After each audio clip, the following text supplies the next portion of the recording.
Anna stood in front of the ATM in a dimly lit corner of the supermarket and couldn't move. The green numbers on the screen danced before her eyes, forming a figure her mind refused to accept. $47,321,000. She blinked once, then again, rubbed her eyes with the back of her hand. The numbers didn't change. This has to be some kind of mistake, she thought. A system glitch. Someone else's account. Anything but the truth. Her mother, Margaret Stevens, a former English language and literature teacher, had spent her entire life counting pennies. She set aside part of her pension for medications, saved on everything, even on food. Where could that kind of money have come from? Anna mechanically pressed cancel and took her card. Her hands were shaking so badly she barely managed to slip it back into her pocket. Around her, people hurried past with shopping carts, sleepy music droned from the speakers, someone was loudly arguing at the checkout, and she stood in the middle of this ordinary evening chaos, feeling the ground give way beneath her feet. Just an hour earlier, her biggest problem had been finding $200 for anti-nausea medication for her mother. Margaret was lying in the oncology ward of the city hospital. Chemotherapy was hitting her hard, and the state-provided meds weren't enough. Anna had rushed to the nearest pharmacy, pulled the last $500 bill from her wallet, and then remembered her mom's card. Margaret had given it to her last year, when she was admitted for tests for the first time. Just in case, Anna. There's not much on there, but you never know. And now it turned out she did need it. Only instead of not much, the balance held an amount you could buy an apartment for. Not just one. Anna stepped out of the store onto the street. The October wind slapped her in the face, but she barely noticed. She slowly walked to the bench at the bus stop, sat down, and stared into space. 2 weeks earlier, she had stood on the threshold of her own no longer her own apartment with one suitcase and a plastic grocery bag. Dennis, her husband now ex-husband, stood in the doorway with his arms crossed. Behind him loomed Christina, 24 years old, the administrator at his auto repair shop, the woman he had, in fact, started the divorce for. You signed the papers. The apartment is mine under the prenup, so let's do this without any scenes, Dennis had said then. His voice was the same as always, calm, slightly bored, as if he were kicking out not a wife he'd lived with for 8 years, but an annoying freeloader. Dennis, but I invested in that apartment, Anna tried to object. Her voice trembled traitorously. We paid the mortgage together. You invested while you were working. The last 2 years, you were living off me. He smirked. Recession, layoffs, that's all just excuses. Normal women find jobs. You preferred to live at my expense. So don't take it personally. That wasn't true. Well, not entirely. Yes, she'd been laid off from her previous job. The accounting department of a large construction company had collapsed along with the company itself. Yes, finding a new job hadn't been easy, especially when you're over 30 and have no connections. But she hadn't been sitting around doing nothing. She freelanced remotely, handled accounting for a few small firms, for pennies, but still. And she kept running the household, cooking, washing, cleaning, everything Dennis took for granted. Then Christina appeared. Anna had suspected their affair since spring, from his late nights at work, from the smell of someone else's perfume on his shirts, from the way he'd started turning toward the wall and bed. But she pushed those thoughts away, convinced herself things would get better, that it was just a rough patch. Dennis finalized the divorce quickly, in 3 weeks. He had the right connections, and Anna didn't fight it. What was the point? The prenup she had once signed without even reading, young and deeply in love, left her with rights only to her personal belongings. The apartment, the car, the country house, everything was in his name. And just like that, she was out on the street. 32 years old. No home, no job, no money. Her mother in the hospital, almost no friends. Dennis never liked her socializing. And over the years of marriage, Anna had somehow quietly lost all her connections. The first week, she slept at Marina's place, a former coworker and the only one who hadn't forgotten she existed. Marina lived in a 1-bedroom apartment with her husband and 2 kids, so Anna slept in the kitchen on an old fold-out couch and felt painfully awkward. Then she found a room in a shared apartment, tiny, with a view of the neighboring building's wall, but cheap. The money she'd managed to hide from Dennis over the last 6 months covered the first month. And now this. $47 million on her mother's card. Anna took out her phone and dialed the hospital. They didn't answer right away. Oncology ward, hello. Hi, this is Stevens' daughter from room 6. How is she? Stevens, papers rustled. Post-procedure. Resting. Stable condition. You can bring things until 8.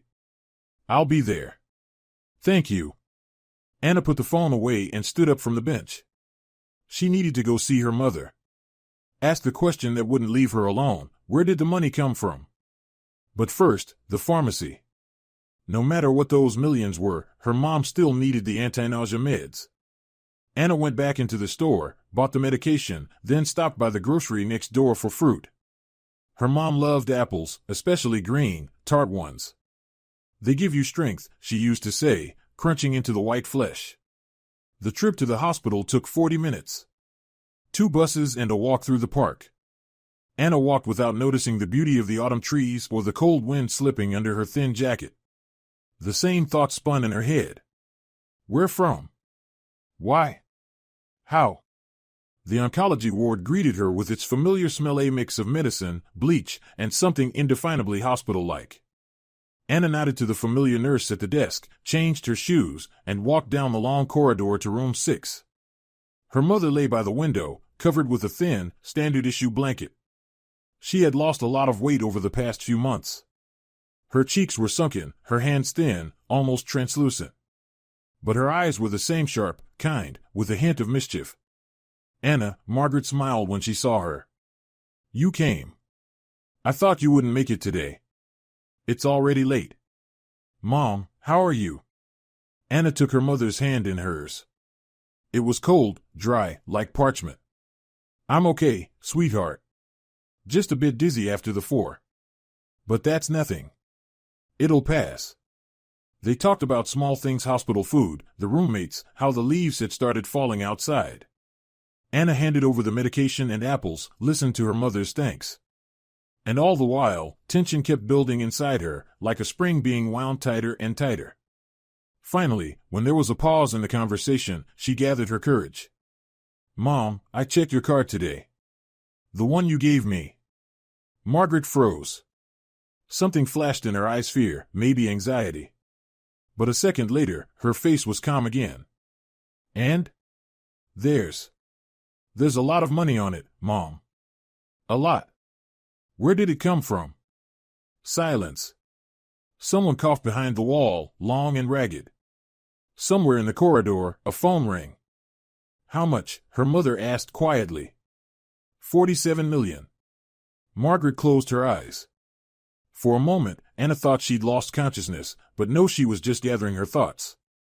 So it came, she said just as quietly. I was waiting. I just didn't think you'd find out so soon. Mom, what is going on? Where did that kind of money come from? It's an inheritance, Anna. Margaret opened her eyes and looked at her daughter. Her gaze was strange, guilty and resolute at the same time. An inheritance from your father. From Dad? Anna didn't understand. But Dad died 20 years ago. What inheritance? Not that father, sweetheart. Her mother sighed. Your real one. The world around Anna tilted and blurred. She grabbed the edge of the bed so she wouldn't slide off the chair. What? What do you mean? Margaret was silent. Then, slowly, as if every word cost her effort, she began to speak. The man you knew as your father, Victor Stevens, was a good man, kind, decent. He loved you like his own, but he wasn't your biological father, Anna. Your real father is another man. His name was Paul Harrison. Who? You don't know him. You couldn't. Her mother faltered. I met him a long time ago, before I met Victor. We loved each other. Very much. But he was married, you see? He had a family, children. And I was a young fool who believed in fairy tales. Anna listened, unable to believe her ears. Her mother. Her calm, sensible, proper mother. And this story. When I found out I was pregnant, Margaret continued, Paul wanted to leave his wife. He was ready to give everything up for me and the baby. But I didn't let him. I didn't want to destroy another family. He had 2 sons, you understand? Teenage boys. How could I take their father away from them? She fell silent, turning toward the window. Outside, it was getting dark. Evening was sliding into night. I told him I'd have an abortion. I lied. He went away on a business trip, and when he came back 6 months later, I was already married to Victor. He understood everything. But he stayed silent. He didn't destroy my new life. And he knew about me? Anna asked hoarsely. He did. He always knew. Her mother hesitated again. He helped us. Secretly. Sent money, small amounts, so Victor wouldn't suspect. He followed your life from afar. When you got into college, he paid for your education. I told you it was a grant. Anna remembered. During her freshman year, she'd suddenly received some kind of scholarship from a charitable foundation she'd never heard of before or since. Her mom had said then, "You got lucky, sweetheart." And the money on the card? Paul died 2 months ago. A stroke. Her mother's voice trembled. Before he died, he made a will. He left USA part of his estate. A large part, according to the notary. His sons got the company and the real estate, and you got the money. He wanted to take care of you, at least this way. Anna was silent. The words wouldn't come. A lump rose in her throat. I wanted to tell you, her mother went on. So many times. But first you were little, then a teenager with your own problems, then a college student, then a married woman. There was always a reason to put it off. And now it turned out like this. Mom. Anna didn't know what to say. Anger, hurt, relief, all of it mixed together inside her into some thick, incomprehensible knot. Forgive me, sweetheart, Margaret squeezed her hand. Forgive me for hiding it. I thought it would be better this way. Victor loved you. You loved him. Why stir everything up? Anna was silent. Outside, it was completely dark now, and a dim night light was switched on in the room. In the nightstand, her mother suddenly said, "In my nightstand at home, in the bottom drawer under the linens, there's a box. Metal. A cookie tin. There are letters in it. His letters. I kept them all these years. Everything is explained there. Read them when you're ready." Anna nodded, unable to say a word. "And now go, sweetheart. It's late, you need to get home. And don't worry about the money. It's clean. Paul earned it himself, with his mind and his work. It's his gift to you. His last gift." Anna leaned down and kissed her mother on the forehead. The skin was dry and hot. Probably a fever after the procedure. "I'll come tomorrow," she whispered. "We'll talk more." "Of course, sweetheart. Of course." Anna left the room and leaned against the wall. Her legs wouldn't hold her. Everything she thought she knew about herself, about her family, about her life, everything had turned out to be untrue. Or not entirely true. Or she no longer understood herself. She got home as if in a dream. The shared apartment greeted her with the smell of other people's food and the sounds of other people's lives behind thin walls. Anna locked herself in her little room, fell onto the bed, and stared at the ceiling. 47 million. An inheritance from a father she had never known. A father who had watched her from afar all these years, helped her in secret, loved her silently. Tears came on their own, soundless and heavy. Anna cried, whether from grief, or relief, or something else she couldn't put a name to. The night felt endless. The next morning, Anna woke up with a firm decision. She needed to figure everything out. She was an accountant, which meant she was used to working with documents, looking for discrepancies, uncovering mistakes. Even if this time, the documents concerned her own life.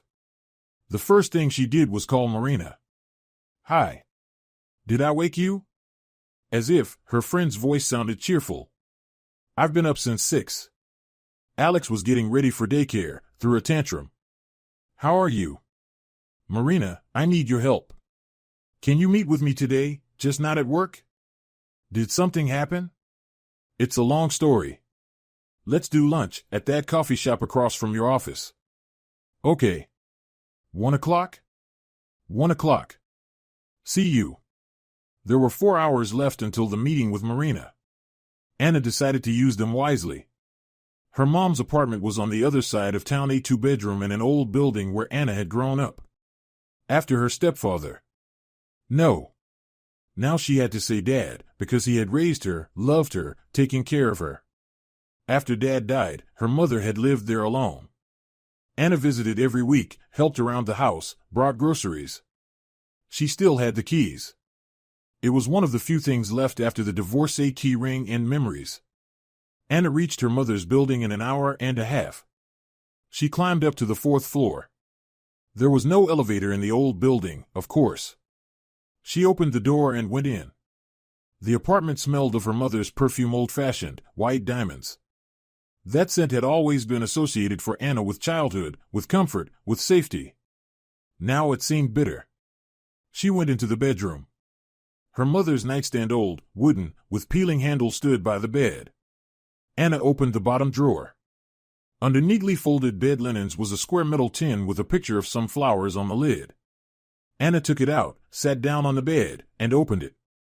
Inside were letters. A lot of letters, dozens, maybe hundreds. All in identical white envelopes, covered in a neat, masculine handwriting. And the return address was the same on every one, a P.O. box in a neighboring city. Anna picked up the first letter. The postmark read August 1991. 33 years ago. She hadn't even been born yet. Margaret, my love, the letter began. I can't find my place since I left. I think about you every minute. I count the days until I return. You said you would make a decision while I'm gone. I'm afraid of that decision, Margaret. Afraid you'll choose not me. Anna read on, and a story unfolded before her, tragic, beautiful, impossible. The love story of her mother and a man named Paul Harrison. They had met by chance, at some conference her mom attended on behalf of the school. He was an engineer, she was a teacher. Both young, both unavailable. He had a wife and 2 children, she had nothing except a strict upbringing and a strong sense of morality. But love doesn't ask permission. It came and took hold of them both. From the letters, Anna learned how they met in secret, how they made plans for a future that would never happen, how her mother found out she was pregnant and made her decision to let him go, not to destroy someone else's family. You did what I wouldn't have had the strength to do, Paul wrote. You thought about my boys when I was thinking only of myself. I will be grateful to you for the rest of my life and will never forgive myself for allowing you to make that sacrifice. Anna found a letter dated January 1992, 1 month after her birth. I saw her, Margaret. You're our daughter. I stood outside the maternity ward when you were discharged. Victor was carrying the baby, and you walked beside him, pale, exhausted, happy. I understood then that everything was right, that this was how it had to be. But my heart was tearing itself apart. Tears streamed down Anna's cheeks again. She pictured this man, her real father, standing off to the side, watching another man carry his child. What kind of choice was that? What kind of sacrifice? The letters went on year after year. Paul wrote about his life, his work, his family, about how his sons were growing up. But in every letter, without exception, there were lines about her, about Anna. Margaret, I heard our girl started school. How is she doing? Is she managing? I put a little money into the account I opened in your name. Please buy her a good backpack. She deserves the very best. Anna turned 10. I can't congratulate her in person, but please give her something from me. Let it be our little secret. She got into college. I'm proud of her, Margaret. Proud, even though I have no right to be. The last letter was dated July of this year, 2 months before Paul's death. Margaret, I'm not feeling well. The doctors say different things, but I understand. There isn't much time left. I've made a will. Anna will receive what is rightfully hers. I know you won't approve. You've always been proud and independent. But I ask you don't refuse. This is all I can do for her, for both of you. Forgive me for everything. And thank you for existing. Yours forever, Paul. Anna sat on her mother's bed, holding the last letter in her hands. Outside the window, the city hummed. Cars roared by, children shouted on the playground, a neighbor's dog barked, and she was far from all of it, back in the past, inside a story she had never known. Her biological father had loved her his entire life, cared for her from afar, thought about her every day, and died without ever meeting her. Why didn't you tell me sooner, Mom? Anna whispered into the empty apartment. Why? But she already knew the answer. Her mother had been afraid. Afraid of destroying the image of Victor the father who raised Anna and loved her as his own.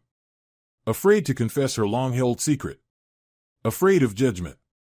Anna carefully placed the letters back into the box.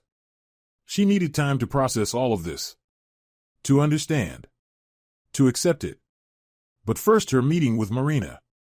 The cafe across from Marina's office was small and cozy. Wooden tables, the smell of fresh pastries, soft music. Anna arrived first, took a seat by the window, and ordered a cappuccino. Her first in 2 weeks. Before that, she'd been saving on everything. Marina showed up exactly at 1. Energetic, rosy-cheeked, with a wild mane of red curls. They'd met at their previous job and somehow clicked right away, despite their differences. Marina was loud, decisive, sometimes blunt. Anna was quiet, shy, delicate. But together, they worked. Well? Spill, Marina dropped into the chair and waved to the waitress. What happened? That jerk bothering you again? No, Dennis has nothing to do with it. I mean... Anna hesitated. This is something else. And she started talking. About the ATM. About her mom. About the letters. She talked for a long time, disjointed, sometimes stopping to swallow the lump in her throat. Marina listened silently, without interrupting, her eyes growing wider and wider. Holy crap. Anna, this is like a TV show. You've got a rich dad who loved you his whole life, and you never knew? Looks like it. And he left you $47 million? Yes. Holy crap, Marina repeated, taking a sip of her coffee. So what now? You're a rich heiress? I don't know, Anna shook her head. I don't know how it's all set up legally. Mom said the money came into her account. There are probably legal nuances. And I'm scared. Of what? That it's a mistake. Or that someone will contest the will. Paul, my father had sons. Adult sons. What if they're against it? Marina frowned. Listen, you need a lawyer. A real one, not some street-level quack. Want me to ask our legal department? We've got Robert Miller there. He specializes in inheritance cases. Solid guy. Won't screw you over. I'd appreciate that. Done. Marina pulled out her phone and typed quickly. All right, I messaged him. I'll send you his contact as soon as he replies. And meanwhile, she looked at Anna closely. How are you holding up, really? I don't know, Marina. Honestly, I don't. So much hit me all at once. The divorce, Mom's illness, now this. Have you even eaten today? Anna realized she couldn't remember. Maybe tea in the morning. That was it. Okay, Marina said decisively. We're ordering you real food right now. Not just this cappuccino nonsense. And you're going to tell me about that jerk in detail, what really went down. Marina, I don't want to. I do, her friend called the waitress over. Miss, menus please, and hurry, we're starving over here. Anna smiled. For the first time in days. With Marina, it felt good. Safe. She stuck her nose into everything with her advice, sure, but it came from genuine care. They stayed in the cafe until 3. Anna told her everything about Dennis, about Christina, about being thrown out of the apartment. Marina listened, scowled, occasionally cursed loudly and creatively. Jerk, she summed up. A real, certified jerk. Whatever. You'll see, Anna, he'll regret it. Guys like that always do. And you. You're doing great. You'll handle it. Thank you, Marina. Oh, please, her friend waved it off. Hey, How about we go see your mom together tomorrow? I'll buy fruit. She likes apples, right? She does. Perfect. It's a plan. They left the cafe and hugged goodbye. Marina rushed off to work, and Anna stayed standing on the sidewalk, watching her go. Life was moving on. Strange, unpredictable, full of surprises, but moving on. Marina called the next day. Anna, I talked to Robert Miller. He can see you tomorrow at 10. Want the address? Anna wrote it down and thanked her. That evening, she visited her mom at the hospital again. Margaret looked better, her fever had gone down, and she even had some appetite. They barely talked about the main thing. Both understood the time for that conversation hadn't come yet. The night was restless. Anna tossed and turned on the narrow bed in her tiny room, lines from the letters flashing before her eyes, the numbers on the ATM screen, her mother's pale face on the hospital pillow. In the morning, she got up early, put on the only decent suit she'd managed to keep after the divorce, and headed to the address Marina had given her. The law office was in an old building downtown, high ceilings, ornate molding, creaky parquet floors. Anna climbed to the third floor and pushed open the door with the sign, Miller and Associates. Attorney at law. Robert Miller turned out to be a man in his 50s, with a kind face and attentive eyes behind his glasses. He greeted Anna warmly, seated her in a chair, offered tea. Marina told me a bit about your situation, he began once the formalities were done. But I'd like to hear everything from you. From the beginning, if you don't mind. Anna told him. The lawyer listened, made notes in a notebook, occasionally asked clarifying questions. So the money was transferred into your mother's account, he summarized when she finished. That's interesting. Usually, inheritance is transferred directly to the heir or through a notary. Do you know who handled the estate? My mom mentioned a notary, but didn't say the name. I see. Robert tapped his pencil on the desk. Here's what I'll tell you, Anna. The situation is unusual, but not hopeless. We need to obtain a copy of the will and the inheritance documents. To do that, we need to contact the notary who handled the case. You know the decedent's name, Paul Harrison. If he lived in our region, finding the right office won't be difficult. And if... Anna hesitated. If the relatives contest the will? That's possible, the lawyer nodded. But contesting requires serious grounds.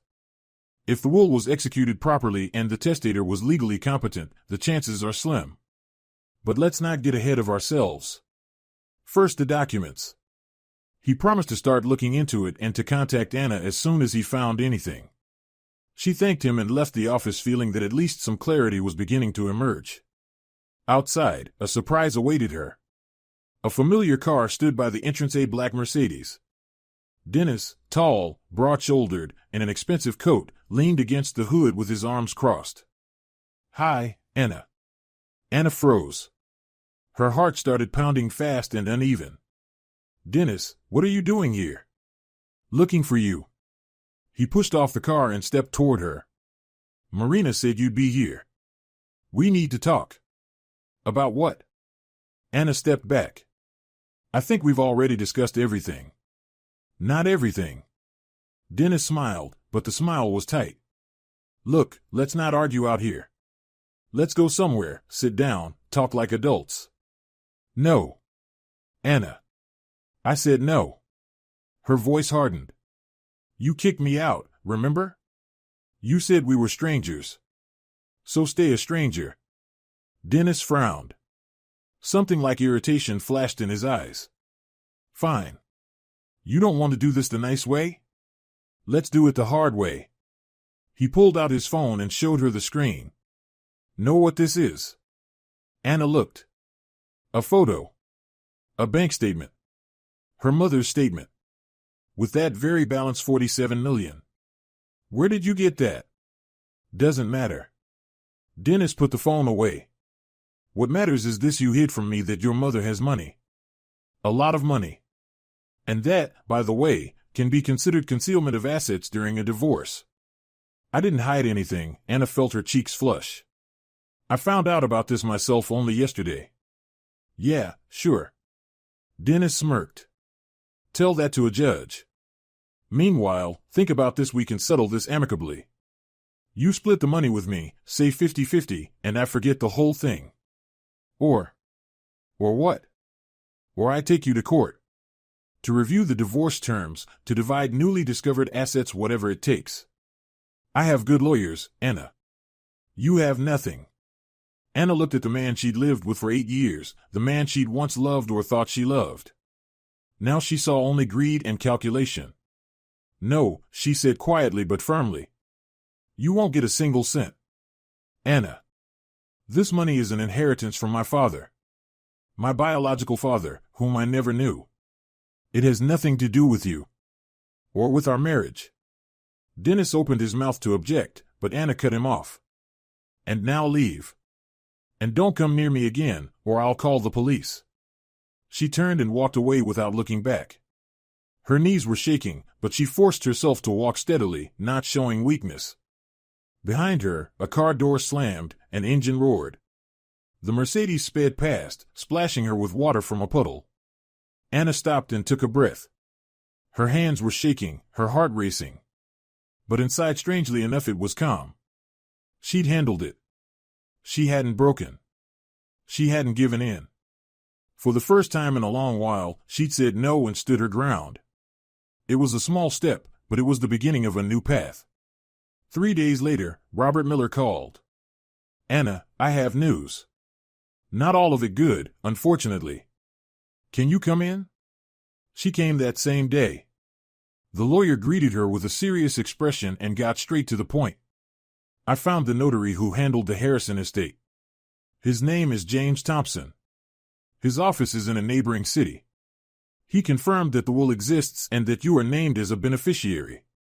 But there's a problem, Robert sighed.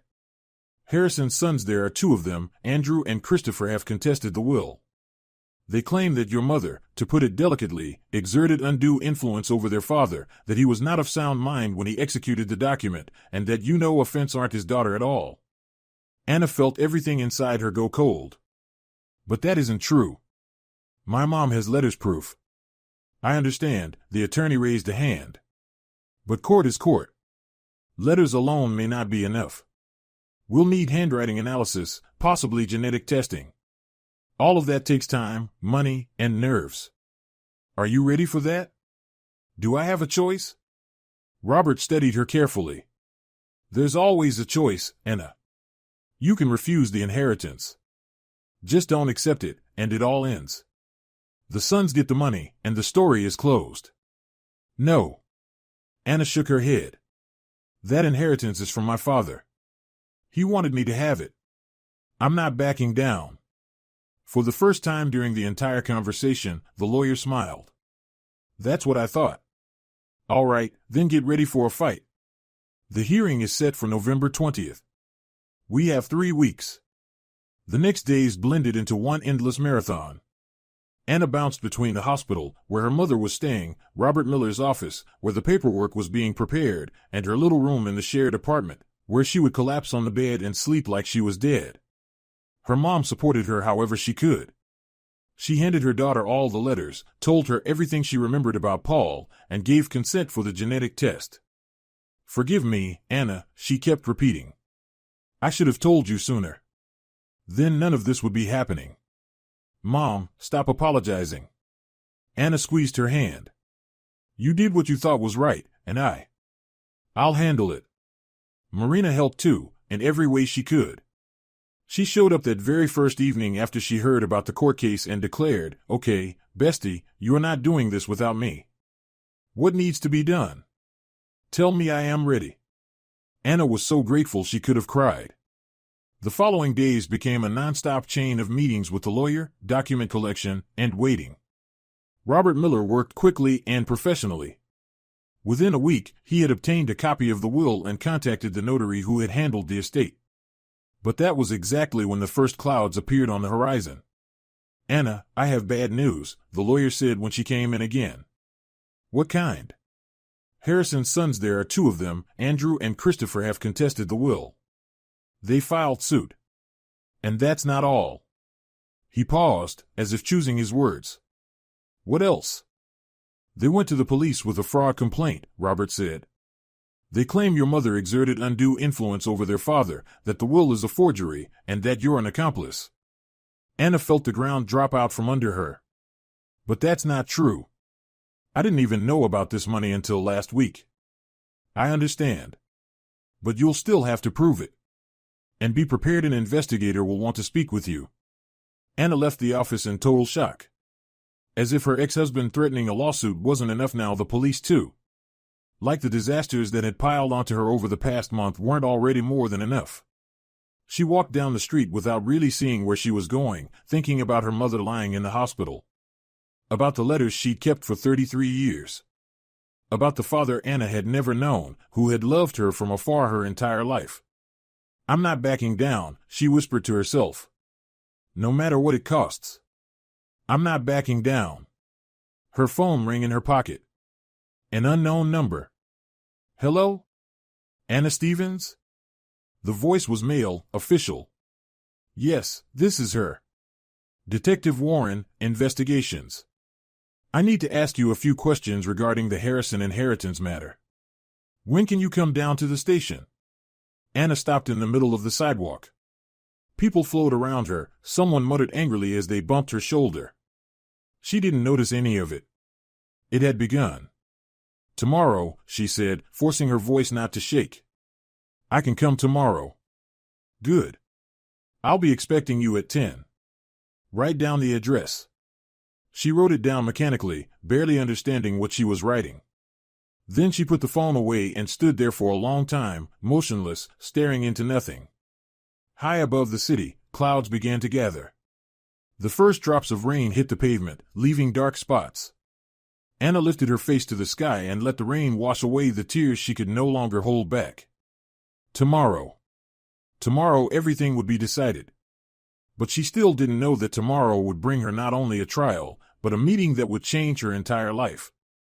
The police station greeted Anna with sterile coolness and the smell of dusty paperwork. She walked down a long corridor, reading the door plaques, her heart pounding somewhere up in her throat. Room 312. There it was. She knocked. Come in. The voice was the same, calm, with a slight rasp. Anna pushed the door open and froze on the threshold. Behind the desk sat a man around 35, maybe a little older, dark hair, gray attentive eyes, a strong jaw with light stubble. He raised his head from the papers and looked at her. Studying her, but without hostility. Anna Stevens? Yes. That's me. Come in. Have a seat. He pointed to the chair across from him. I'm Detective Warren, Michael Warren. I'm conducting a preliminary investigation based on the Harrison complaint. Anna sat down, trying to steady the tremor in her hands. She hadn't done anything. She wasn't guilty of anything. So why was she so scared? Would you like coffee? The detective asked unexpectedly. She blinked, confused. What? Coffee or water? This is going to be a long conversation, so. The corner of his mouth lifted slightly. Relax. This isn't an aggressive interrogation.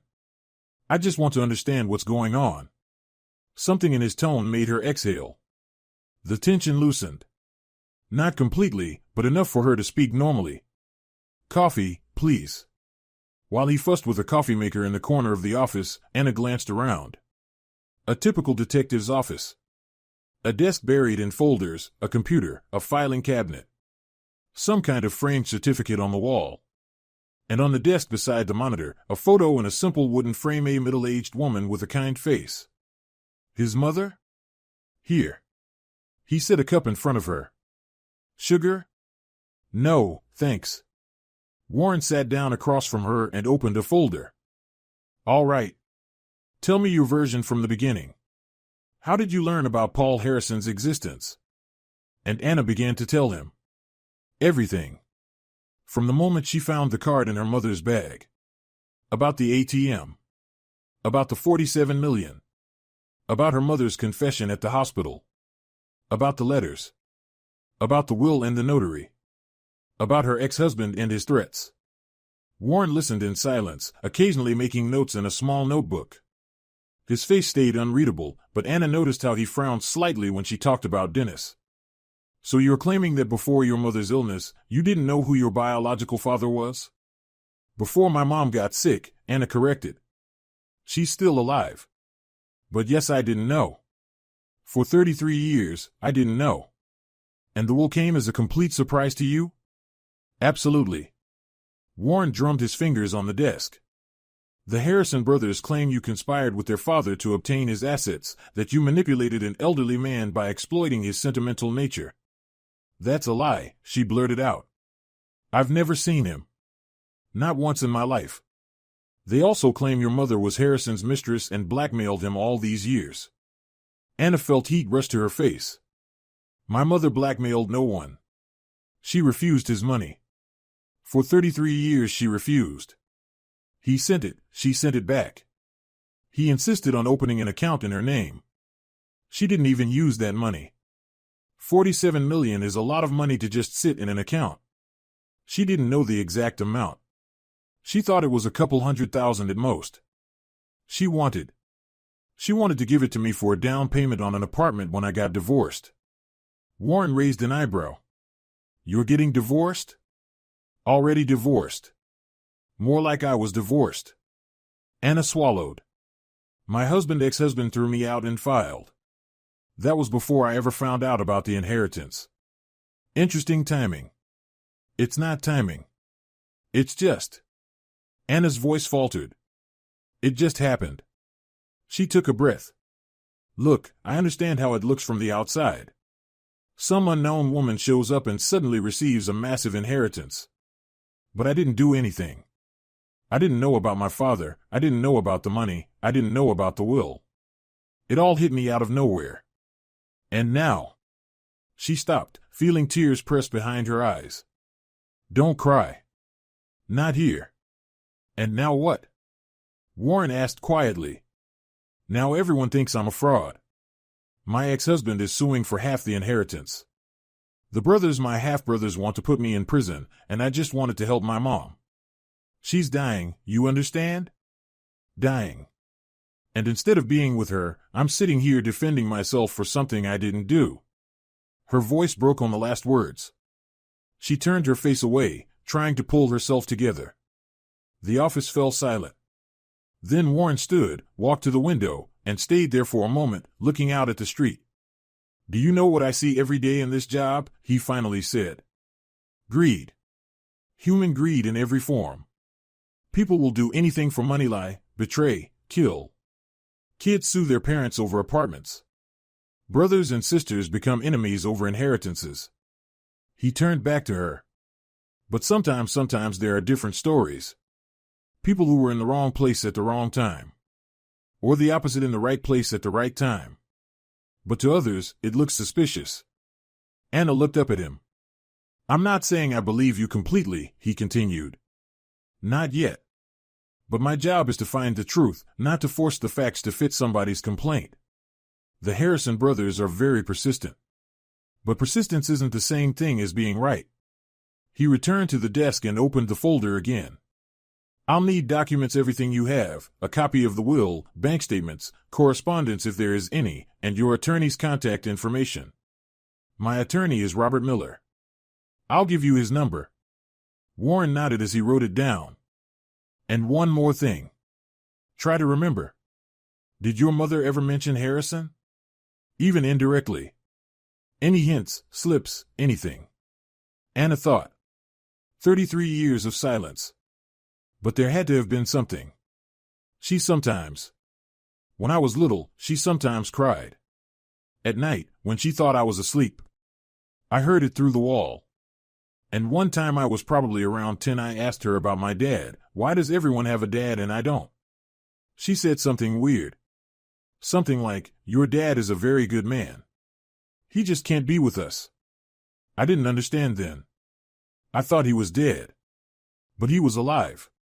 Alive and thinking about me. Every day. Warren looked at her for a long moment. Then he closed the folder. Okay. That's enough for today. If I need you, I'll call. And, Anna? She had already stood up and was heading for the door. Yes? Hang in there. It was said so simply, so human, that her eyes stung again. She nodded and left. In the corridor, she leaned against the wall and closed her eyes. A strange feeling. She'd come here as a suspect, and she was leaving with the sense that, for the first time in a long while, someone was on her side. Or maybe she just wanted to believe that. Marina was waiting for her at a cafe across from the police station. When she saw Anna, she jumped up. So? What did they say? Did they arrest you? Not arrested. Yet. We just talked. For 3 hours? It was a long conversation. Anna rubbed her temples. The detective. He's weird. Weird how? Not like I expected. I think he actually wants to figure it out, not just close the case. Marina narrowed her eyes suspiciously. What do you mean weird? Weird good or weird bad? Weird. Human. He offered you coffee. Told you to hang in there. Yeah. Whoa. Marina whistled. He at least young? Marina. What? Fair question. You're a free woman now, by the way, and rich. It's the perfect time to pay attention to decent men. Anna couldn't help smiling. He's a detective. He's investigating my case. That's, to put it mildly, inappropriate. Okay, I'm kidding. Marina grew serious. How are you, really? Like really? I don't know. Anna wrapped her hands around the cup, warming them. I'm tired. So much has piled on. Mom in the hospital, the brothers filed a complaint, Dennis is suing. I can't even breathe. What's your lawyer saying? He says our chances are good. The will was done correctly, and it'll be hard to overturn. But the legal costs, even if I win, it'll be months of hearings. And money. A lot of money. You've got money now. That I can't spend while the case is going on. They froze the account at the Harrisons' request. Temporary, pending investigation. Marina swore under her breath. Those bastards. And you're Dennis too? He's not mine. Thank God he's not mine anymore. Anna took a sip of coffee. But yes. He filed too. He's demanding the inheritance be recognized as marital property. What marital property? You're already divorced. The will was drafted when we were still married. And Paul died before the divorce too. Dennis claims my right to the inheritance arose during the marriage. So half is his. That's insane. Legally. Not entirely insane. There are nuances. My lawyer is working through it. Marina was quiet for a moment, then took Anna's hand. Listen, I've been thinking. I have some savings. Not much, but enough to get by for a while. If you need money. Anna's throat tightened. Marina. Not Marina. We've been friends for 20 years. You do the same for me. Anna squeezed her hand back. Thank you. Really. But I'm managing for now. I have a job, they pay me. I can cover my basics. We'll see how it goes. They finished their coffee in silence, each lost in her own thoughts. You know what the strangest thing is? Anna finally said. I'm angry at my mom. I know I shouldn't be, but I am. 33 years she stayed silent. 33 years I had a father who wanted to know me, to be close to me. And she stayed silent. Why? What was she afraid of? Maybe she wasn't afraid, Marina said slowly. Maybe she was protecting someone. Who? Me? From what? From disappointment? From complications? I don't know. Marina shrugged. I'm not justifying her. I'm trying to understand. She loved you, that's for sure. Maybe she thought this way would be better. Better for whom? Marina had no answer to that. 2 weeks later, Anna was sitting in the city library archives. Bound volumes of old newspapers lay spread out in front of her, the same ones she used to cut articles from for school projects. Only now she was looking for something else, Paul Harrison. She wanted to know everything about him. The internet offered only fragments, dry biographical lines, a couple of photos from business events. But newspapers kept history. Harrison invests in City Hospital. A headline from 20 years ago. A photo. A man in an expensive suit shaking hands with the hospital director. Anna studied his face. A high forehead, dark eyes, a faintly ironic smile. She involuntarily touched her own face. The same forehead. The same eyes. Hope Foundation opens new shelter. Another article. Harrison again, now surrounded by children, the smile on his face genuine and warm. Businessman of the Year, Paul Harrison on the secrets of success. An interview from 10 years earlier. Anna read greedily, absorbing every word. Money is a tool, he told the journalist. Not a goal, but a means.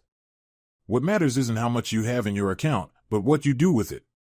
I want to leave behind something more than numbers: hospitals, schools, orphanages. That's what will remain when I'm gone. And family? The journalist asked. Family is everything. My sons are my pride. Anna set the paper aside. His pride. Sons who were now trying to put her in prison. She kept searching. The more she read, the more she understood. Paul Harrison wasn't just a rich man. He was a man with principles. He built social projects, helped those in need, without advertising his charity. Several articles mentioned that he anonymously paid for surgeries for children from low-income families. And this man loved her mother. Loved her and couldn't be with her. Why? The answer came from an old tabloid article dated the mid-1990s. Scandal in the Harrison family. Businessman's wife threatens public exposure. Anna read, and the picture slowly came together. Diane Harrison, Paul's wife, a woman from an influential family. Her father was a major businessman with extensive connections. Paul and Diane's marriage was more of a business alliance than a romantic one. But Diane clung to it fiercely. When rumors surfaced that Harrison had someone on the side, Diane reacted harshly. According to an anonymous source, she threatened not only divorce and division of assets, but also the release of compromising information about her husband's business partners. In those days, that could mean the end of a career. Or something worse. Paul backed down. He saved the marriage. Stayed with his sons but never stopped loving. Find anything interesting? Anna flinched. Detective Warren was standing next to her table. In civilian clothes, jeans, a simple jacket. He looked completely different from his office persona. Younger. More human. You. What are you doing here? She asked. Working. He nodded at the newspapers. Just like you, it seems. May I? Without waiting for an answer, he sat down across from her. I'm not following you, in case that crossed your mind. I just decided to dig into Harrison's past. To understand what kind of man he was. And I ended up in the same place as you. And what did you find out? A lot. Warren picked up one of the papers, scanned it. Interesting guy. Not a saint, of course. There were no saints in business in the 90s. But not a bastard either. Built things, helped people, donated. Could have made 3 times more if he hadn't given money away left and right. And his sons? Warren's expression darkened. Different generation. They grew up with money, never knew what it was like to earn it. To them, their father's fortune is a given, a birthright. And when you showed up, laying claim to part of that right. He didn't finish, but it was clear. I'm not claiming anything. He left it to me himself. I didn't ask. I know. Warren looked at her. And I'm starting to understand why. He regretted his whole life that he couldn't be there for you. The inheritance is his way of what, atoning? Saying what he didn't manage to say while he was alive? Did you read his letters? The notary provided copies for the case. He paused. He wrote beautifully. Didn't expect a businessman to feel like that. Anna lowered her eyes. It felt strange discussing her father's intimate letters with a stranger. But Warren didn't feel like a stranger anymore. Not after that conversation in his office. Why are you helping me? She suddenly asked. You are helping me, aren't you? This isn't really your job digging through archives. Warren smirked. My job is to establish the truth. And the truth doesn't always lie on the surface. He paused. And there's something else. I don't like the Harrison brothers. They were at my office yesterday, pressuring me, demanding I speed things up, hinting at connections in the DA's office. People like that. They're used to the world revolving around them, to being able to buy everything including justice. And you decided not to let them? I decided to do my job properly, without regard for anyone's connections. They fell silent. Anna shuffled the newspapers, unsure what to say. Warren stared off to the side, thinking. There's something else, he finally said. Information that might be useful to you. Off the record. Just between us. Anna tensed. What? Harrison's secretary. The woman who worked with him for the last 15 years. Her name is Dorothy Clark. She hasn't testified in the case. The brothers didn't call her, and officially she's not listed as a witness. But she knew him probably better than anyone. If you want the truth about your father, talk to her. He placed a business card on the table. Anna took it. An ordinary card, no law enforcement insignia. Just a name and a phone number. Thank you. Warren stood up. You're welcome. Good luck, Anna. You can just call me Anna. He smiled slightly. Then Michael. And he left, leaving her with a stack of old newspapers and a new sense of hope. Dorothy Clark lived in a quiet neighborhood on the outskirts of the city, where apartment blocks hadn't yet replaced old single-family houses. Anna didn't find the address right away. The street wound between apple orchards and crooked fences. The house was small but well-kept, fresh paint, clean windows, a neat flower bed by the porch. Anna knocked on the gate. Who is it? A voice called from behind the fence. Hello. My name is Anna Stevens. I'd like to speak with Dorothy Clark about Paul Harrison. A pause. Then the gate opened. A woman in her early 60s stood there. Gray hair pulled into a neat bun, intelligent eyes behind glasses. She looked at Anna for a long time, studying her. My God, she finally breathed out. You're the spitting image of him. The eyes, the forehead, even the way you stand. Come in. I was expecting you. Inside, the house was just as tidy as the outside. Dorothy led Anna into a small living room, seated her on the couch, fussed with tea. I worked with Paul for 15 years, she said as she set out the cups. He was an extraordinary man. Not in terms of wealth, there are plenty of rich people. He was extraordinarily honest. With himself. With others. A rare quality in our world. You knew about my mother? I did. Dorothy sat across from her. Not at first, of course. But over time. It's hard to hide something like that from someone who works by your side every day. I saw how he changed when he spoke to her on the phone, how his face lit up, and how it went dark again when the call ended. Why didn't he leave his wife, if he loved her so much? Don't you know? I only know what I found in the papers, that Diane threatened a scandal, some kind of compromising information. Dorothy gave a bitter smile. Compromising information is putting it mildly. Diane was a tough woman, and her family was specific. Her father in the 90s wasn't just a businessman.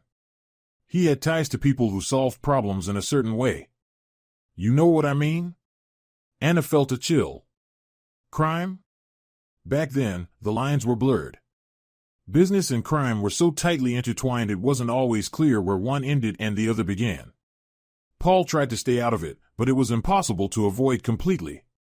When he wanted to leave Diane, he was made to understand there would be consequences. Not for him personally, for the people he loved. For my mom? And for you. You were very little back then. He couldn't risk it. Anna was silent, processing this. All this time she had thought her father had chosen wealth and status. In reality, he had chosen their safety. Why didn't he tell my mom? He did. Once. She didn't believe him, thought he was making excuses. After that, they didn't speak for a long time, several years. Then he wrote her a letter. A long, honest one. He explained everything. And she understood. And forgave him? She did. But she asked him not to seek a meeting. Said it would be better that way. For everyone. He agreed. Suffered but agreed. Dorothy took an old folder from a cabinet. Here. These are copies of documents he kept. I took them from the office after his death. I knew his sons would destroy them. It's all here: correspondence with lawyers about a divorce that never happened, medical reports he'd been ill the last few years but told no one. And photographs. Anna opened the folder. On top was a photograph. Her. Little, about 5 years old, on a swing in a courtyard. How did he get this? He hired a private investigator, Dorothy explained. Not to spy. Just to know that you were okay. He had a whole collection. Your school photos. College. He knew everything about you. Followed your successes. He was proud. Anna flipped through the photos, tears streaming down her cheeks. Here she was at her graduation. Awkward, in a dress that was too long. Here she was defending her thesis, serious, focused. Here at her wedding to Dennis. He was against that marriage, Dorothy said quietly. He looked into your husband. Said, this man will ruin her. But he couldn't interfere. Why? Because he had no right. To you, he was no one, a stranger. To appear, append your life, and then disappear again? He couldn't do that. But he worried. A lot. Anna stared at the wedding photo. A happy bride. A smiling groom. How blind she had been. When he found out he was sick, Dorothy continued, the first thing he did was rewrite his will. He wanted to make it in time. He wanted you to know he loved you. Always loved you. And regretted it. Every single day that he couldn't be there. And the sons, did they know about me? Dorothy pressed her lips together. They did. Paul told them a few years ago. Thought they'd understand. Thought they'd accept you as a sister. He believed in them too much. Until the very end. And how did they react? Badly. Very badly. Especially Andrew, the older one. He was greedy even as a child. Christopher is softer, but weak. He follows his brother. They caused a huge scene. Demanded that he renounce you, remove you from the will. He refused. Said it was his duty to you and to your mother. And after that day. After that, the relationship was ruined for good. In the last year of his life, he barely spoke to his sons. They came by occasionally just to check if he was still alive, to wait for the inheritance. Dorothy's voice hardened. I saw their faces when the will was read. They were furious. Not from grief, from anger that they'd have to share. Anna put the photos back into the folder. Her hands were shaking. Thank you for telling me. This explains a lot. Take the folder. It's yours by right. And one more thing.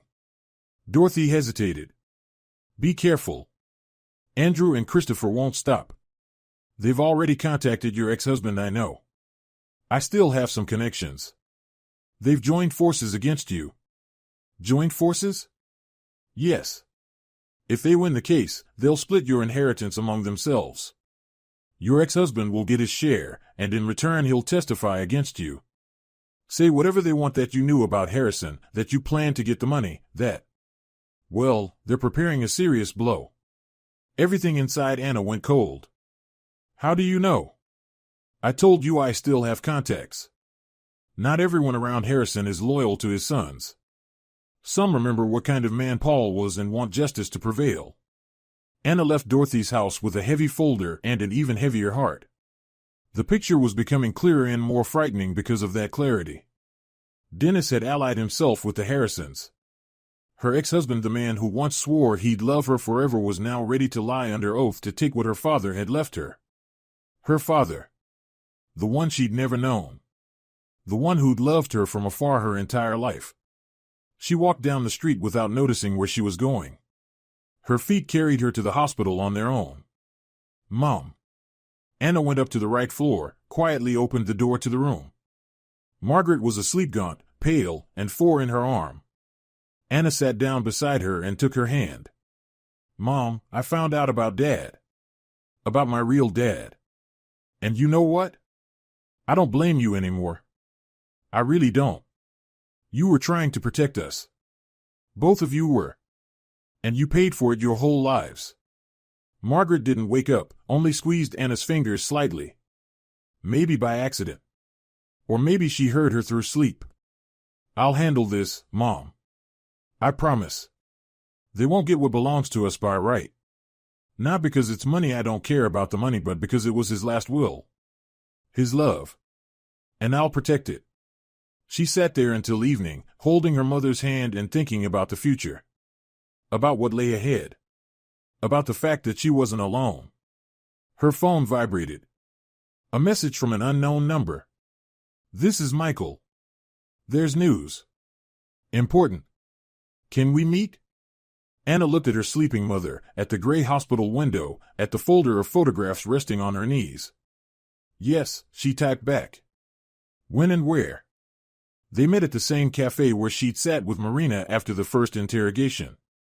Michael was already there. No uniform jacket, just a regular sweater, his face tired. Thank you for coming. I know it's late, but this couldn't wait. Anna sat down across from him. What happened? Michael paused, gathering his thoughts. The Harrisons filed a new complaint. This time it's not just contesting the will. They're accusing you of fraud, of forging documents to pass yourself off as Paul Harrison's daughter. What? Anna felt the ground drop out from under her.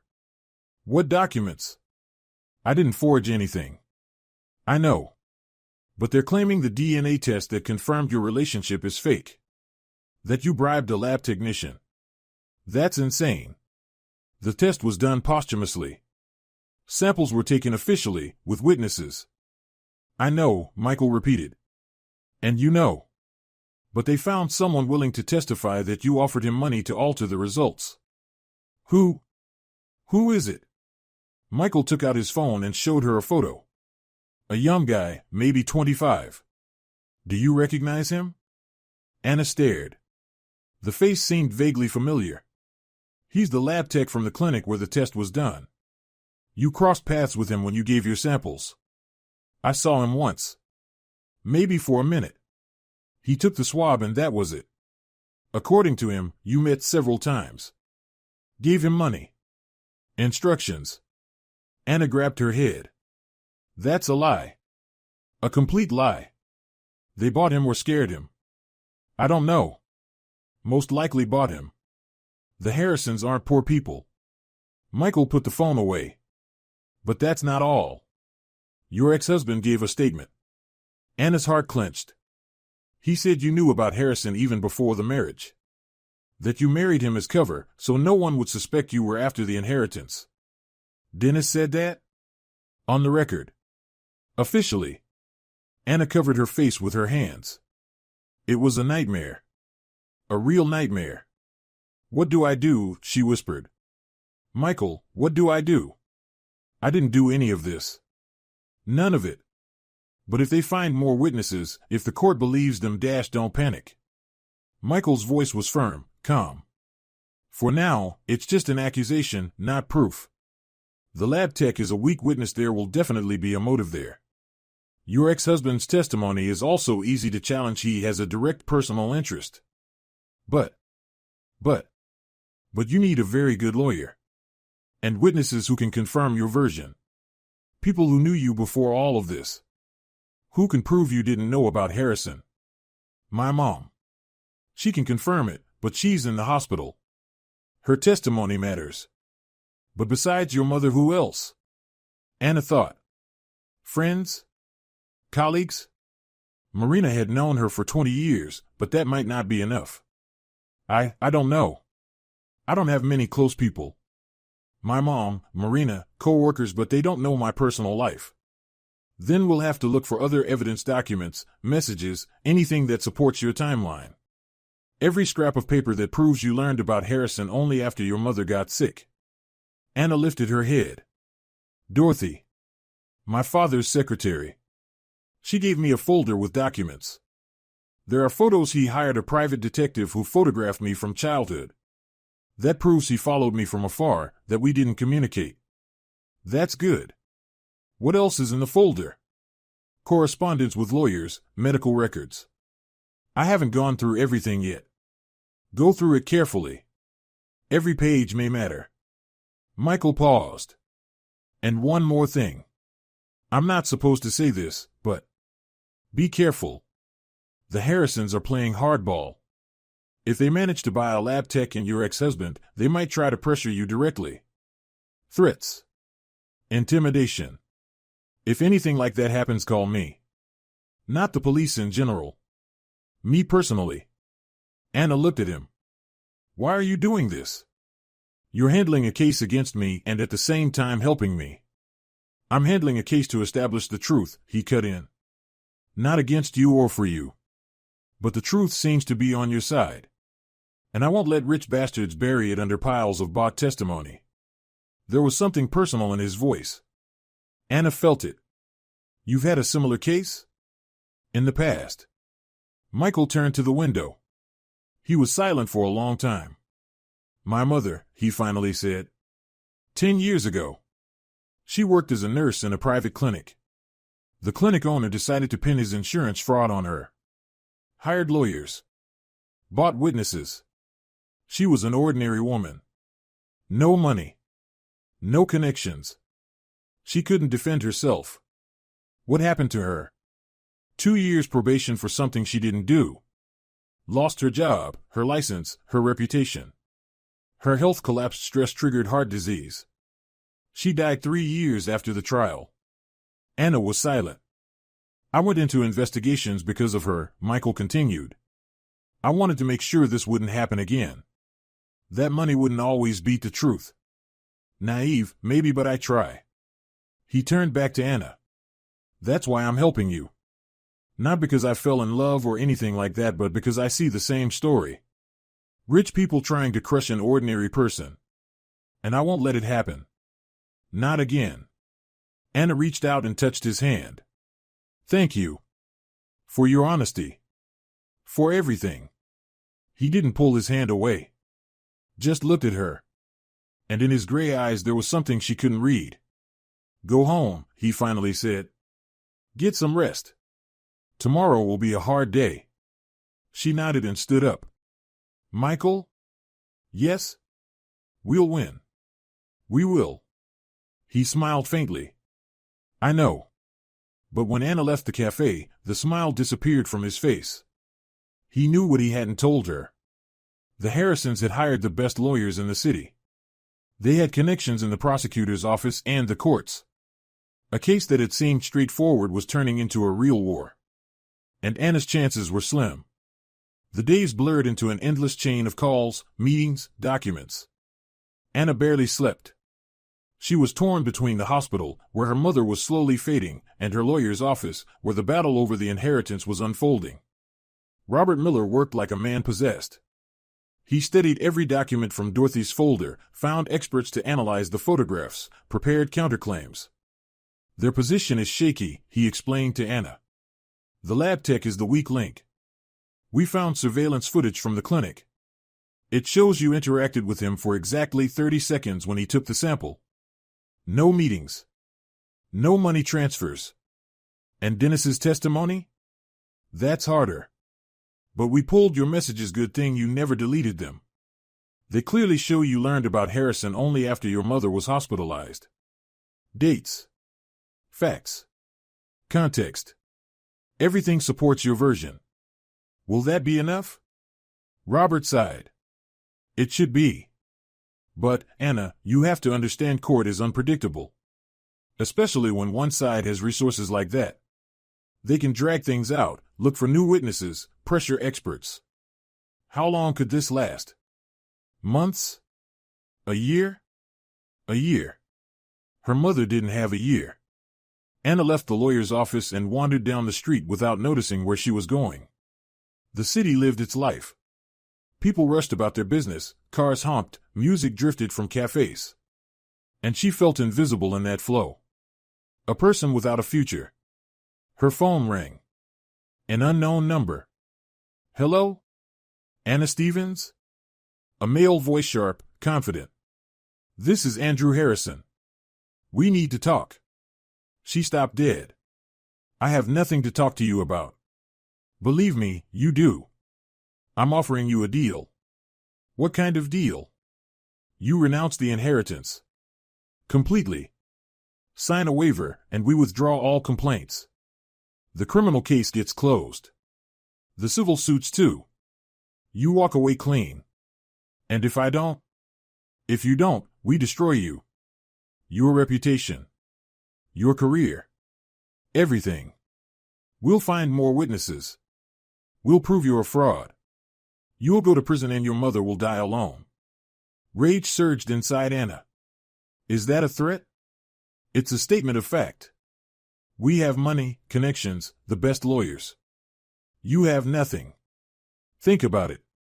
I already have. Her voice was ice cold. Go to hell. She hung up. Her hands were shaking, but not from fear. From anger. They thought they could break her. That she would give up what her father left her. The man who loved her his entire life? No. Never. She dialed Michael's number. Hello, this is Anna. Andrew Harrison just called me. He threatened me. A pause. What exactly did he say? That he'd destroy me if I didn't renounce the inheritance. That I'd go to prison. That my mother would die alone. Did you record the call? Anna went cold. No. I didn't think of it. It's okay. If he calls again, record it. That's important for the case. And, yes? Don't go anywhere alone. Especially in the evenings. They might try a different kind of pressure. You think? I'm not thinking anything. I'm just asking you to be careful. There was real concern in his voice. Okay, she said. I'll be careful. But how do you be careful when your entire life is collapsing? That night she couldn't sleep. She lay in the dark, staring at the ceiling of her tiny rented room, thinking. About the father she'd never known. About her mother, who had carried a secret her whole life. About Dennis, who turned out to be a monster. About brothers willing to do anything for money. And about Michael. A strange man. An investigator helping a suspect. A man who told her about his mother, about a wound that clearly still hurt. Who looked at her as if. She shook her head. Not the time. Now she had to survive. When? And then. Then would come later. In the morning she was woken by a call from the hospital. Anna Stevens, please come in. Your mother's condition has sharply worsened. She didn't remember how she got to the hospital. Didn't remember running through the corridors. She remembered only the doctor's face, serious, compassionate. We're doing everything we can. But you need to be prepared. Margaret lay in intensive care. Monitors beeped around her, tubes and wires wrapped her body like a web. She was so small. So fragile. Mommy. Anna took her hand. Mommy, I'm here. Can you hear me? Margaret's eyelids fluttered. She opened her eyes. Cloudy, but aware. Anna. Her voice was barely audible. You came? Of course I did. I'll always come. Forgive me. Forgive me for everything. Mom, don't. Not now. I have to. Margaret swallowed with effort. He loved you. Paul. He loved you so much. And I loved him. All my life. Forgive me for not telling you sooner. I was afraid. I know, Mom. I know everything. And I don't blame you. I really don't. You're like him. The eyes, the forehead, even the character. Just as stubborn. A weak smile touched her lips. Don't give up. Promise me. No matter what, don't give up. I promise. And be happy. Find a good man. Not like Dennis. A real one. Mom. Promise. I promise, Mommy. Margaret closed her eyes. Her breathing evened out. She fell asleep. Anna sat beside her, holding her hand, and cried. Silently, so she wouldn't wake her. She didn't know how much time passed. An hour. 2. An eternity. The monitors kept beeping. Her mother kept breathing. Life went on. In spite of everything. When Anna left the hospital, Michael was waiting for her. He stood by the entrance, hands in his jacket pockets, looking at her with such an expression that she almost burst into tears again. How did you know? I called the hospital to check on your mother. They told me. How is she? Critically stable. The doctors aren't giving forecasts. He nodded. Come on. I'll drive you home. No, it's okay. I can dash Anna. He took her hand. You can barely stand. Come on. She didn't argue. She had no strength left. They were silent in the car for a long time. The city drifted past the windows, gray, wintry, indifferent. I have bad news, Michael finally said. The prosecutor's office has taken the case. Officially, you're now a suspect in a fraud investigation. Anna closed her eyes. I figured. But there's good news too. My boss isn't thrilled with how the Harrisons are behaving. Their pressure is becoming too obvious. If they keep this up, it could backfire on them. Could. I can't promise anything. But there's a chance. A chance. At least something. Michael pulled the car up in front of her building. He helped her out, walked her to the door. Anna. She turned around. You're strong. Stronger than you think. I see it. And I'll be there, no matter what happens. She wanted to answer, but the words caught in her throat. She just nodded. He turned and headed back to the car. Halfway there, he stopped. Anna. Yes? Get some sleep. Tomorrow we'll need our strength. Our. He said our. She watched his car disappear around the corner and, for the first time in many days, felt something other than fear and despair. Hope. Small, fragile but real. The turning point came unexpectedly, as turning points always do. Anna was sitting in her lawyer's office when Robert Miller's phone rang. He listened, frowned, then his face suddenly brightened. Yes, I understand. Thank you, this changes everything. He hung up and looked at Anna. The lab technician. The one who testified against you. He went to the police. On his own. He recanted his statement. What? He said the Harrisons bribed him. Gave him $500,000 for false testimony. But then they demanded something more. Something he wasn't willing to do. And he got scared. What did they demand? Robert's face darkened. To swap the samples for a repeat test. A real substitution, so the test would show you're not related to Harrison. The guy realized this wasn't just lying anymore, it was a serious felony with real prison time. And he decided it was cheaper to turn in the people who hired him than to go to jail himself. Anna leaned back in her chair. Her hands were shaking. That means we have a witness. A living witness who's ready to testify about how the Harrisons fabricated the case against you. Plus recordings he recorded their meetings on his phone. For insurance. Recordings? Andrew Harrison's voice. Clear instructions. What to say, how to say it, how much he'd be paid. These aren't just words, this is evidence. Anna closed her eyes. For the first time in many weeks, she felt something loosen inside her. The small amount of hope she'd been guarding in her heart began to unwind. What now? Now we go on the offensive. I'm filing a countersuit for defamation and evidence fabrication. At the same time, the investigation will open a case against the Harrisons, and Robert smiled, your ex-husband will most likely be left alone with his testimony, which now looks very, very suspicious. That same evening, Michael called her. Did you hear the news? I did. Was that you? Did you influence this somehow? No, honestly, no. The guy made the decision himself, but... He paused. I'm glad. Truly glad. This is our first serious win. First, the war isn't over. The Harrisons won't give up that easily. But now they don't have the upper hand. Now we're on equal footing. We. Again, that we. Michael, thank you. For everything. No need to thank me. I'm just doing my job. No. You're doing more. Much more. Silence on the line. Then his voice, quiet, almost unsure. Anna. When all this is over, may I take you out to dinner? Not for work. Just because. She smiled. For the first time in a long while, a real smile. Yes.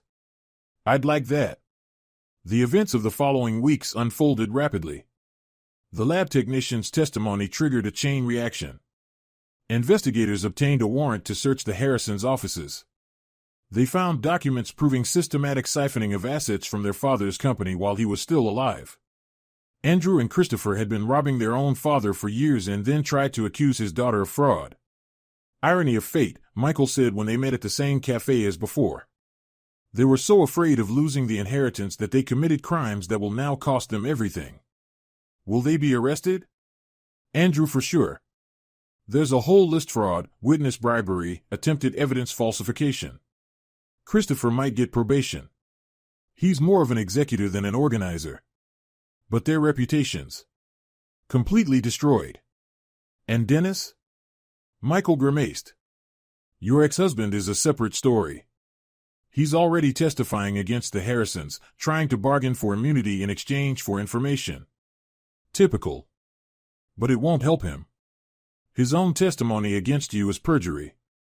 And we also found something interesting in his finances. What exactly? He received an advance from the Harrisons for his cooperation, $300,000 deposited into an account he opened in his mother's name.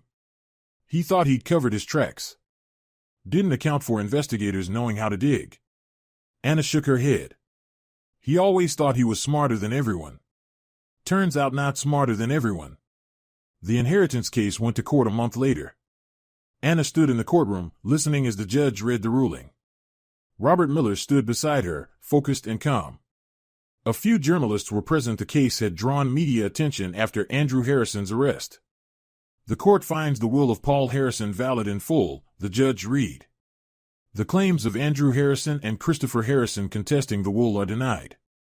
The claim of Dennis seeking recognition of the inheritance as marital property is denied. Anna stood motionless, afraid to believe it. Additionally, the judge continued, the court orders the plaintiffs to cover all legal costs in full, as well as to pay compensation for moral damages to the defendant, Anna Stevens. She didn't hear the rest. Her ears were ringing, her vision blurred. Robert was saying something, squeezing her hand. Cameras were clicking. She won. They won. Outside the courthouse, she saw Michael. He stood at the steps, a little apart from the crowd, watching her. She walked up to him. Congratulations, he said softly. Thank you. Without you, without all of you, I couldn't have done this. You would have. You're strong. Maybe. But it was easier with you. They stood facing each other, and the world around them seemed to freeze. Journalists, passers-by, cars, everything faded into the background. That dinner, Anna said. Is the invitation still good? Michael smiled. Always. Then. Tonight? Tonight. But that evening, another call was waiting for her. From the hospital. Anna Stevens, please come in. Your mother's condition has worsened. She remembered running through the hospital corridors, throwing open the door to the room, seeing her mother so small, so fragile on the white sheets. Margaret opened her eyes. Anna, you came? I'm here, Mom. I'm here. I heard on the radio. You won the case. I did, Mommy. We won.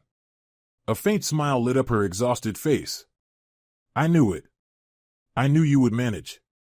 You're just as stubborn as he was. As Paul. Mom, don't talk. Save your strength. No. I have to. I need to tell you something. Something important. Margaret raised her hand with effort, touched Anna's cheek. I loved you. More than life. And he loved you too.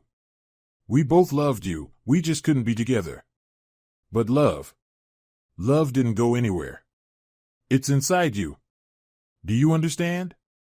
Inside you. I understand, Mom. Don't repeat our mistakes. If you find a man who looks at you the way Paul looked at me, don't let him go. Do you hear me? Don't let him go. I hear you. Promise me. I promise. Margaret closed her eyes. Her breathing grew quieter, even. She was smiling calm, at peace. I'm tired, Anna. So tired. Rest, Mommy. I'm not going anywhere.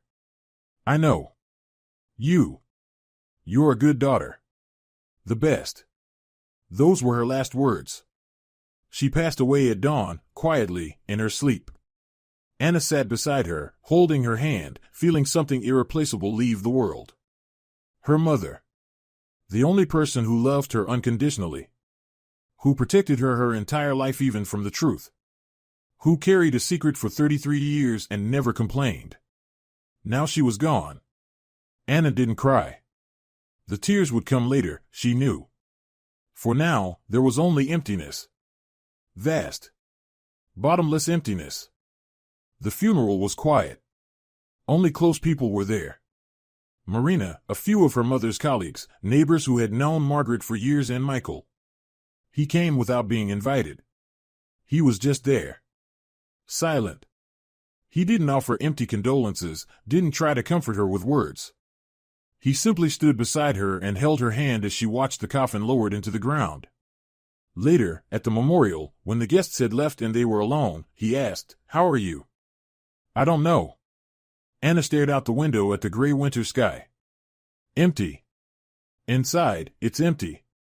She was everything I had. Do you understand? Everything. I do. When Dad Paul died, I felt nothing, because I didn't know him. And now I've lost them both. My mom, and the father I never got to know. I'm alone. Michael turned her toward him. No.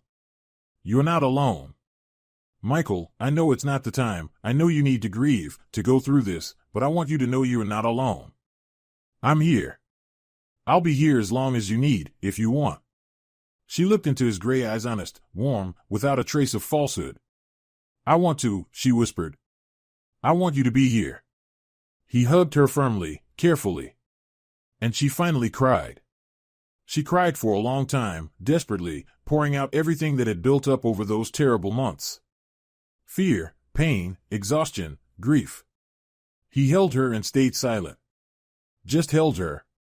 And in those arms, strangely, she felt something like peace. Winter slowly retreated. The snow melted, revealing the ground, ready for new life. Anna stood by the window of her new apartment, the one she had bought with the inheritance money, and looked at the waking city. 3 months had passed since her mother's funeral. 3 months she remembered vaguely, as if through fog. 3 months when the only anchor keeping her afloat was Michael. He came every evening after work. Sometimes they talked. Sometimes they just sat together in silence. He demanded nothing, no attention, no gratitude, no return of feelings. He was just there. And gradually, day by day, the emptiness inside her began to fill with something new. Not forgetting she would never forget her mother, but acceptance. An understanding that life goes on. That you can grieve and still live. That love doesn't die with those we lose. What are you thinking about? Michael's voice came from behind her. He stood in the kitchen doorway holding 2 cups of coffee. His hair was tousled from the shower, a hint of a smile on his face. Over these months, she had grown used to his presence. Used to waking up knowing he was somewhere nearby. Used to the scent of his cologne, his quiet laugh, the way he frowned when reading documents. Used to it and didn't want to lose it. About Mom, she answered. About Dad. About how strange life is. They loved each other for 33 years but couldn't be together. And then they both left. Almost at the same time. As if he was waiting for her there, on the other side. Michael stepped closer and handed her a cup. Maybe that's exactly how it is. Maybe now they're finally together. Do you believe that? I believe that love doesn't end. It just changes form. Anna took a sip of coffee. Hot, strong, exactly the way she liked it. He remembered. From the first time. Michael. Yes? Thank you. For everything. For being there. For not leaving when I was. What? Broken. Empty. Unbearable.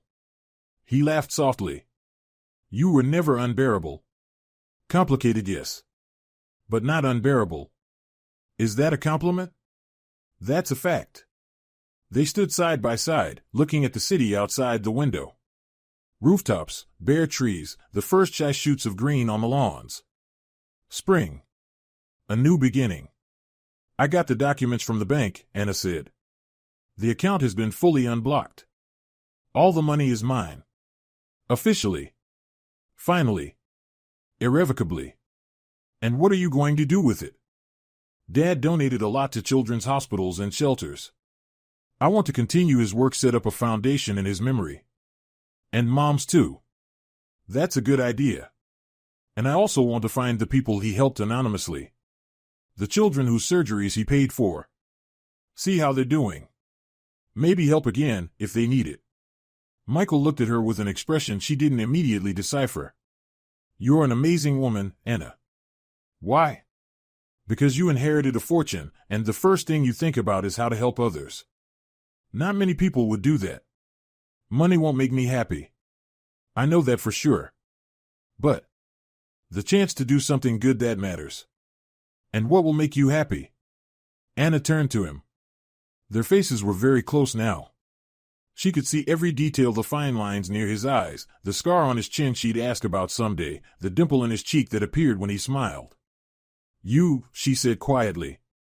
You make me happy. He didn't answer. He just leaned in and kissed her. Their first kiss. Gentle, careful, as if he were afraid of scaring her away. She closed her eyes and kissed him back just as gently, just as carefully. When they pulled apart, he was smiling. I've been waiting for this moment for a very long time. How long? Since the day you walked into my office. Terrified to death, but ready to fight for your truth. I thought then, this woman. She's real. I thought you suspected me. For about the first 5 minutes. And then I saw your eyes and realized you're incapable of lying. Physically incapable. Anna laughed. Is that good or bad? It's rare. And it's beautiful. Spring was gaining strength, and the city was coming back to life after winter. Buds were opening, birds were singing, people were smiling at each other on the streets. Anna walked along the path between the graves, holding a bouquet of the first spring flowers. She found the right place. A fresh mound, a modest headstone. Hi, Mom. She laid the flowers down and sat beside it. I came to tell you the news. Remember how you asked me to find a good man? I did. His name is Michael. He's a detective, can you imagine? The very one who handled my case. Funny how that turned out, right? The wind stirred the tree branches. Somewhere, a bird was singing. He's a good man, Mom. Honest. Reliable. Not like Dennis. Not at all like Dennis. He looks at me the way you said Dad looked at you. I won't let him go. I promise. She fell silent for a moment. I'm starting a foundation. In Dad's memory and yours. I'll help children who need surgeries. I'll do what he did, only now openly, with your name beside his. You'll be together. At least this way. Tears streamed down her cheeks, but she was smiling. I miss you. Every day. But I know you're somewhere. That you're both somewhere. Together. Finally together. And that you're watching me from there. So I'll try. I'll live in a way that makes you proud. She stood up, brushed off her knees. Goodbye, Mom. I'll come again. Soon. She turned and walked back along the path. Michael was waiting for her by the cemetery gates. How are you? Good. Truly good. Let's go home. Home. That word had taken on a new meaning. Home wasn't walls or an address. Home was the person you wanted to return to. Summer came in hot and generous. The city drowned in green, people walked late into the evening, enjoying the warmth. News about the fate of her enemies arrived one after another. Andrew Harrison was sentenced to 5 years for large-scale fraud, witness bribery, and attempted evidence falsification.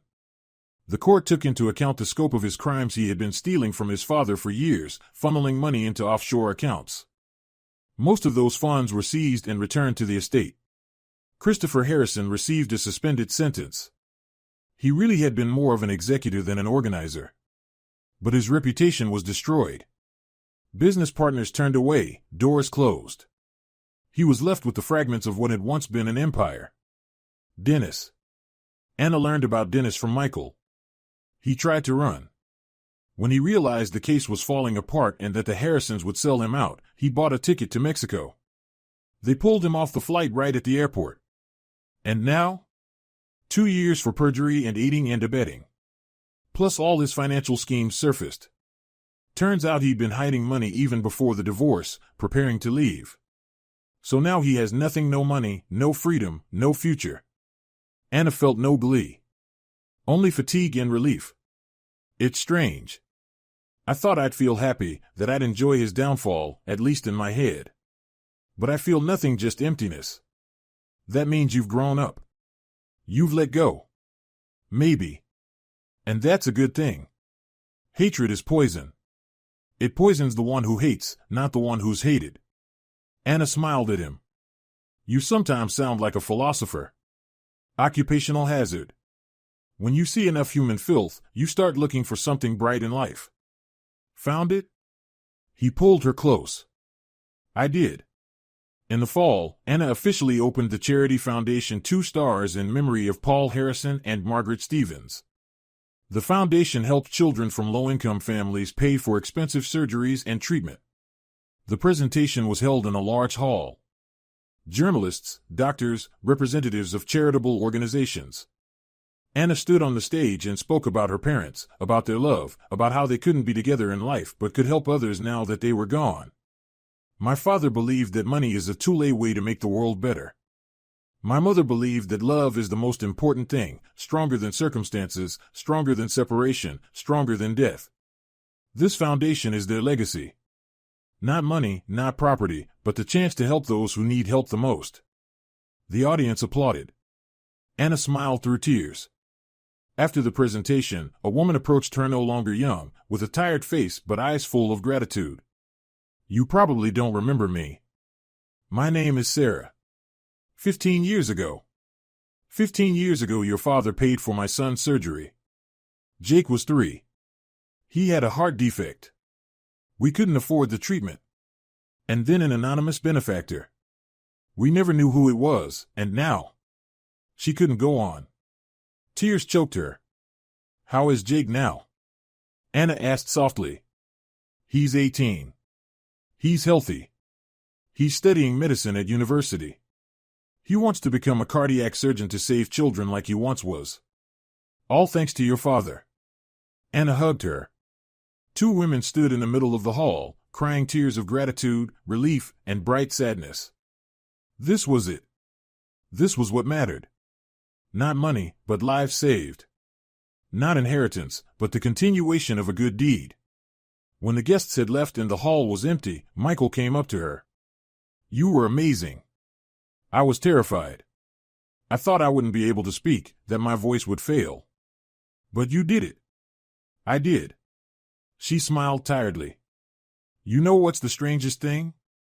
All my life I felt insignificant, ordinary, unremarkable. And now I have the ability to change other people's lives, to help, to save. And it's an incredible feeling. You were always extraordinary. You just didn't know it. How would you know? I'm a detective. I see people through and through. Professional skill. And what do you see when you look at me? He took her hand. I see the woman I love. The woman I want beside me every day. The woman I want to build a family with, grow old with, go through everything life brings good and bad. Anna held her breath. Michael. I know we've only been together a few months. I know it might seem too fast. But I don't want to wait. I don't want to put off what I feel. He dropped to one knee. Anna Stevens, will you marry me? In his hand was a ring. Simple, elegant, without excess, just as honest as he was. Anna looked at him, at the man who entered her life as the detective on her case and became everything: her support, her friend, her love, the one she'd been waiting for all her life without knowing it. Yes, she whispered. Yes, I will. He slipped the ring onto her finger, stood up, and kissed her. Long and tender, as if they had all eternity ahead of them. And maybe they did. The wedding took place in late fall, when the leaves had already fallen but the first snow hadn't come yet. A modest ceremony, only close people, Marina as the witness, Michael's colleagues, a few of Anna's friends, Dorothy, who had stayed in touch all this time. Anna stood in front of the mirror in a simple cream-colored dress and barely recognized herself. The woman in the reflection looked happy. Truly, undeniably happy. Beautiful, Marina said, fixing her hair. I told you everything would be okay. Remember? Back when you thought the world was falling apart. I remember. You were right. I'm always right. You should have learned that by now. They laughed easily, like in their college years, when life was all ahead of them and problems seemed solvable. Marina, thank you for everything. You were the only one who didn't turn away when things were bad, when everyone thought I was a fraud. Because I knew it wasn't true. I've known you for 20 years. What kind of fraud are you? You even return change in a store if they give you too much. That was one time. One time is enough to understand a person. Anna hugged her. I love you. I love you too. Now go, the groom's been waiting. The ceremony passed like a dream, a beautiful, golden dream of happiness. Anna remembered only Michael's eyes, gray, warm, full of love. His voice when he said I do. The touch of his lips when they kissed as husband and wife. At the reception, she looked at the guests, the smiling faces, the congratulations, the wishes of happiness, and thought of those who weren't there. Of her mother, who had wanted so badly to see her happy. Of her father, whom she never got to know. They're here, Michael whispered, as if reading her thoughts. Watching us from there and rejoicing. Do you really believe that? Today, yes. Today I believe in everything good. She rested her head on his shoulder. So do I. A year passed. Anna stood by the window of their house, their real home, which they bought together outside the city, with a garden and a veranda. A baby was stirring in her belly, their firstborn, due in 3 months. Michael came in and wrapped his arms around her from behind. What are you thinking about? How strange life is. A year ago I was alone, without money, without a roof over my head. Mom was dying. My ex-husband was trying to drag me through court, my brothers wanted to put me in prison. And now I have everything. A home, a family, the man I love, and a child we're so excited to meet. She turned to him. Is this real? Or am I dreaming? It's real. Absolutely real. He placed his hand on her belly. Here. Feel that? He's kicking. Our son. Or daughter. Or daughter. Either way, ours. Our continuation. Anna smiled. If it's a girl, we'll name her Margaret. After Mom. And if it's a boy? Paul. After Dad. Michael nodded. Paul or Margaret. I like it. They stood by the window, holding each other, watching the sunset. The sky burned with color: gold, pink, crimson. Beautiful. So beautiful it took her breath away.